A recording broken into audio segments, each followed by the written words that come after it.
yeah, you just have to prioritize. I mean, you have so much material to learn. You can't necessarily spend half the time memorizing numbers that'll get you just a few questions right. I mean, that just doesn't make sense. Hey, if you have all the time in the world, or you have like a photographic memory, go ahead, knock yourself out, memorize everything. And I think it's absurd to ask you to do that, frankly, because we all have a BJCP app on our phone. Like, if we ever actually need to know these things, it's right at our fingertips. I rely on you guys to update me on changes to the exam. Like, I'm not gonna go retake the exam under like a fake name or something, just to sort of get an updated feel for the exam.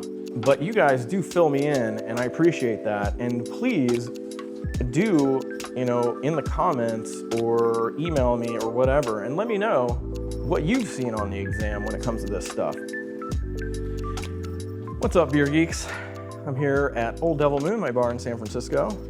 I'm Chris, the guy behind Beer Scholar, sipping a little hazy golden ale from Sante Darius Rustic Ales down in Capitola. Got my super nerdy beer shirt on from Offcolor Brewing that they hooked me up with when I was in Chicago recently for Kvike Fest. You probably know I wrote the main study guides on the market for the first 2 levels of the Cicerone exams. Over the years, one of the questions I get more than any other is, Chris, oh my God, do I need to memorize all of this quantitative data for all the styles that I'm required to know about for the Certified Cicerone exam? Because yeah, of course people freak out about that. It's a nightmare.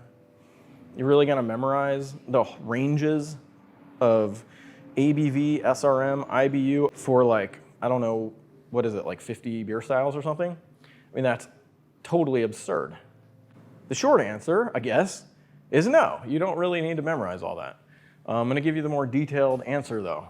My latest understanding about what you're being asked in terms of quantitative stuff is that it's either fill in the blank or multiple choice, and you're being asked maybe 5 questions, 5, maybe 7 at the most questions on the exam about quantitative numbers. You're being asked about IBU, SRM, and ABV. And the questions they kind of work like, what's the maximum ABV for an IPA within 0.1? So if the exact answer is 7.5% ABV, you can say anything between 7.4 and 7.6. Here's my take on it. You have a limited amount of study time. You have to figure out what your priorities are, right? Do you already know a lot about the BJCP stuff? Maybe you're a BJCP certified judge already, and you already know a bunch of that. Maybe that's just the opposite for you. Maybe you're a bartender, so you like kind of know the service side, but you don't really understand like the brewing side, so you need to like work on that. Anyway, you have limited study time, you need to prioritize. And memorizing all that quantitative data is like a huge time sink. So here's how you approach it. You pick like 10 styles, a variety of like common styles, and you memorize it for those.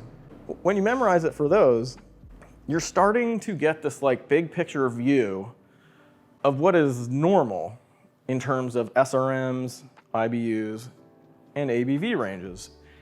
Don't spend an enormous amount of time on it.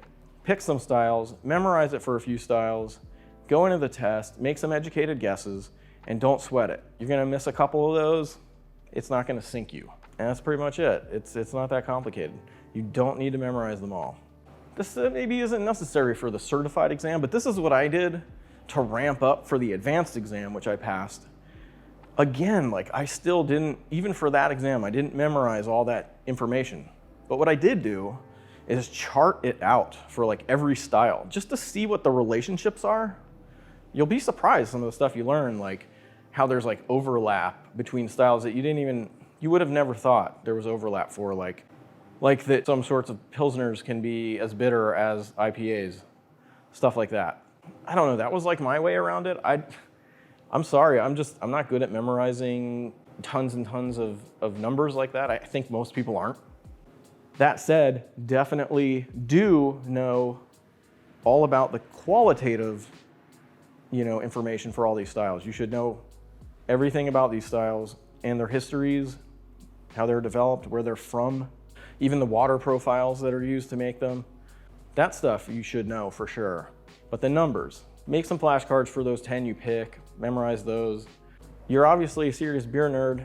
You're here asking questions about, you know, do I need to memorize a bunch of BJCP guideline data?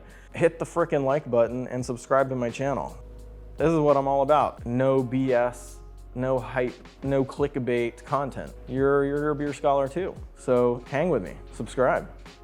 You're probably a beer geek, and that's what I'm all about. The good kind of beer geekery, not the gatekeeper kind of beer geekery. The good kind. The you actually know things kind.